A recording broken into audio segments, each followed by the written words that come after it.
관련돼서 국무조정실 감찰 조사 결과 알고 계시죠? 네, 거기에 충북도의 책임이 뭐라고 나와 있었나요? 뭐 여러 가지가 지적이 된 걸로 알고 있고 공무원들이 지적을 받은 걸로 알고 네, 있습니다. 정말 모르고 계시는군요.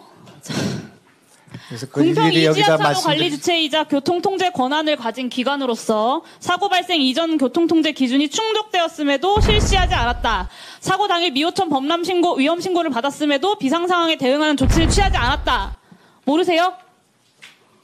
다 그것이 검찰 수사의 과정에 있기 때문에. 아니 국무조정실에서 발표한 거라고요. 근데 이거 모르시냐고요. 이게 무슨 검찰 수사와 무슨 상관이에요? 국무조정실의 그 조사가 다 완결된 것이 묻겠습니다. 아니고 궁평 이지하차도 몇 번 지방도죠? 공무원들의 진술이 엇갈린 증인! 부분이 많이 있기 때문에 그렇게 묻는 말에 대답하세요. 여쭤보는 말씀에 대답을 하십시오. 지금 유가족들 앞에서 이 오송 참사의 최소한의 진상을 밝히는 과정입니다. 궁평 이 지하차도 몇 번 지방도입니까? 네, 도로법상 508번 지방도고요. 그 도로법상 508번 지방도의 도로관리청 누구죠? 충청북도입니다. 네, 충청북도입니다. 도지사 본인이세요. 오송 참사 3일 후에 충북도가 언론에 직접 공개한 자료인데요. 4시 10분 금강홍수 통제소가 미호천교 홍수경보 발령, 그리고 이게 어떤 의미냐면 30%만 더 차면 미호강 넘치는 재난위기라고 76개 기관에 이때 통보를 했습니다. 당연히 충북도도 통보를 받았고요. 그리고 6분 전에 이미 해안부가 NDMS로 같은 내용을 통보를 해줬습니다. 6시 30분에 그 관할 소방서인 청주 서부 소방서에서 부분적으로 그 부분 통제장까지 선제적으로 가동을 했어요. 도에서 배포한 자료니까 맞죠? 여기에도 오류가 있나요? 그 자료를 보지 않았으면 맞을 겁니다. 네네. 네, 정말 네, 할 말이 없습니다. 도로법 76조에 따르면 도로관리청, 그러니까 도지사님 본인이세요. 증인 본인은 지진, 홍수, 폭설, 태풍 등 천재지변이나 이에 준하는 재해가 발생하였거나 발생할 우려가 있어 도로에서 통행이 위험하거나 교통이 장시간 마비될 우려가 있는 경우에 교통통행을 금지 또는 제한할 수 있게 되어 있습니다. 이게 현저한 우려가 아니고요. 재해가 발생할 우려가 들면 제한을 하라고, 금지하라고 한 겁니다. 왜냐? 선제적 대비. 이게 인명과 재산 피해를 막기 위한 재난 대응 시스템의 핵심 아닙니까? 맞죠? 네. 듣고 계세요? 네. 오송 참사 직전까지 충북도지사에게 미호천교 제방 범람과 궁평 이 지하차도 침수 위험을 알리는 수많은 상황 전파들이 있었는데 여기에 대해서 충북도가 그리고 증인이 아무 일도 하지 않으신 겁니다. 아무 조치도. 더군다나 네, 당시 충북도가 재대본 운영하면서 비상 3단계까지 발령을 했는데 그럼에도 불구하고 그 수장인 도지사가 재난안전법 46조 시도지사가 실시하는 응급조치인 대피명령, 위험구역 설정, 강제대피조치, 통행 제한 이 중에 아무것도 하지 않았습니다. 도민의 생명을 지켜야 할 도지사로서 재난 대비와 대응 책임을 방기한 재난안전법 위반 행위입니다. 동의하십니까? 제가 좀 말씀드릴 기회를 동의하십니까? 주시겠습니까? 동의하시냐고 물었습니다. 네. 지금 검찰이 조사를 받고 있기 때문에. 네, 변명으로 일관하시기 때문에 그리고 회피로 일관하고 계시기 때문에 본인이 뭘 하셨는지 제가 다시 상기해 드릴게요. 네, 비상 3단계 중으로 관내에 사고가 빗발치는데도 전날 서울 출장 가시면서 근무지 이탈한 거 앞에서 많은 분들이 지적하셨으니까 제가 여기서 다시 짚진 않겠습니다. 증인이 6시 20분에 재난상황실에서 집중호우 재난상황 점검회의, 그리고 6시 40분에도 장소를 옮겨서 또 회의를 하셨습니다. 그리고 앞서 말씀드렸던 것처럼 4시 10분에 미호천교 홍수경보가 발령이 됐었고 6시 40분에는 계획 홍수위 도달, 그러니까 최고 수위에 이르러서 범람이 시작이 된 겁니다. 이때 회의에서 미호천교 위험하니까 모든 대응을 다 해라, 이 한마디라도 하셨나요? 범람이라고 하기 어렵고 제방이 붕괴됐습니다. 네. 7시 40분에 아예 기가를 하고 8시 59분에 SNS 올리고 9시 44분과 10시에는 오송 지하차도 침수했다는 연락까지 받았는데 수차례 경고된 미호강 제방 붕괴 때문인 것이 당연한데도 아무 조치도 안 하신 거 아닙니까? 더 경악스러운 건 희생자가 늘어나고 있다. 그리고 12시 48분에 비공식적 사망자가 7명으로 추정된다라고 수행비서한테 보고받으셨어요. 그런데 맛집 가서 1시 8분에 식사하고 1시 20분에 되어서야 현장에 도착하신 겁니다.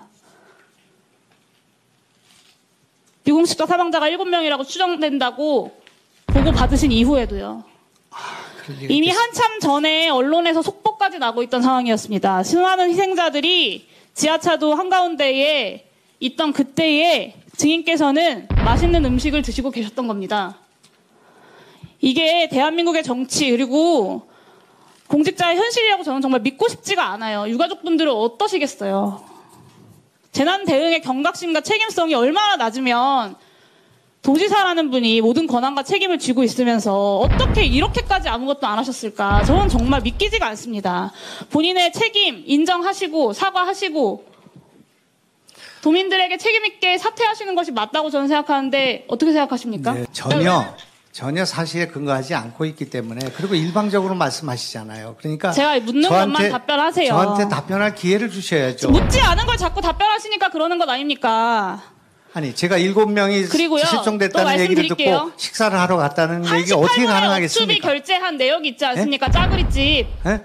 지금이라도 기회를 드릴 테니까 오송 참사 관련돼서 언론에 고발한 것들 다 취하하시고 진심 어린 태도로 본인의 법적인 위반과 부족한 내용들 인정하고 유가족들 피해자들께 사과하시겠습니까? 저는 이제 유가족들과 도민들에게는 사과를 무수히 했고요. 저도 책임에 일단 막중한 책임을 느낀다는 말씀 드렸습니다만은 의원님이 그렇게 일방적으로 지금 주장하는 내용을 제가 용인하기가 어렵다 그런 말씀입니다. 저도 국회에 있어봤지만 이렇게 무지막지하게 그 사실 자체를 왜곡시켜서 이 사태에 대한 본질을 왜곡할 수 있는 그런 내용들이 국회에서 논의되고 이게 속기록에 남게 되고 이게 검찰 수사에 영향을 주고 또 우리 도의 공무원들이 지금 많은 분들이 지금 수사를 받고 있습니다. 그렇기 때문에 이 문제는 객관적으로 다뤄야 될 문제 사안들이 굉장히 많이 있는 거 아니겠습니까? 그렇기 때문에 이렇게 일방적인 주장을 하고 이를테면 7명이 실종된 걸 알면서 식사를 버젓이하고 현장에 가지 않는 도지사가 어디 있겠습니까? 7명이 실종됐는데도 불구하고 오송을 가지 않고 버젓이 식사를 했다. 이렇게 말씀하시는 거는 전혀 내용이 다른 것이다. 그런 말입니다.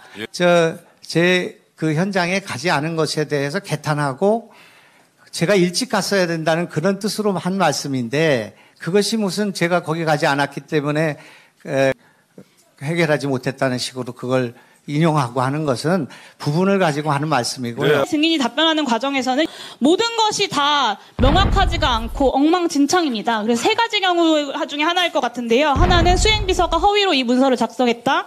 하나는 증인이 지금 위증을 했다. 세 번째는 충북도 내에서도 당일의 상황에 대해서 단 하나도 정리가 되어 있지 않다. 이 세 가지 종류 중에 하나일 거라고 생각합니다. 특히 이 중에 수행비서가 이 문서를 허위로 작성했거나 아니면 증인이 위증을 한 것이라면 위원회 차원의 고발이 필요하다고 생각합니다. 그래서 위원장님과 간사님들께서 이 부분을 좀 검토해 주셔서 위원회 의결을 해주시기를 요청드립니다. 이상입니다. 네, 알겠습니다. 위원장님, 이 문제에 대해서는 제가 아니 지금 이렇게 회의가 왜 이렇습니까? 이렇게 거의로 고발을 한다고 하는 사실 자체를 잘못 언제 이해하고 고발을 한다고 그랬어요? 아니 고발해달라고 하는 거 아니겠습니까? 상황 아닙니까? 근데 이걸 보고 계신 분들은 제가 아니 지금 증인은 묻지도 않은 질문을 하고 지금 제가 질의를 해야 되는데 끼어들. 잠시 주목해 주시길 바랍니다. 구독자분들에게 특별한 선물을 준비했는데요. 제가 항상 여러분들께 강조드리는 말씀이 있습니다. 이슈와 뉴스만 꾸준히 챙겨보셔도 충분히 돈을 벌 수 있다고 말씀드리는데요. 여기 보이시는 채널의 영상을 보시면 어떤 생각이 드나요? 그냥 눈에 보이시는 뉴스와 영상만 보시고 아무 생각이 없으신가요? 그렇다면 저는 잘못된 것이라고 말씀드리고 싶습니다. 그 이유가 무엇이냐면 제가 8월 초에 뭐라고 말씀드렸나요? 지금은 바이오에 관심을 가져야 한다라고 뉴스만 보고 넘기지 마시고 투자를 직접적으로 생각해봐야 한다고 말씀드렸는데요. 이런 썸네일들과 영상을 통해서 충분히 구독자님들께도 전달이 되셨을 겁니다. 이런 바이오 이슈가 되었을 때 부자들은 어떻게 생각할까요? 바이오 관련주는 무엇이 있는지, 어떤 종목이 가장 좋을지, 어디에 투자해야 돈이 몰릴 수 있는지 자연스럽게 생각한다고 말씀드렸습니다.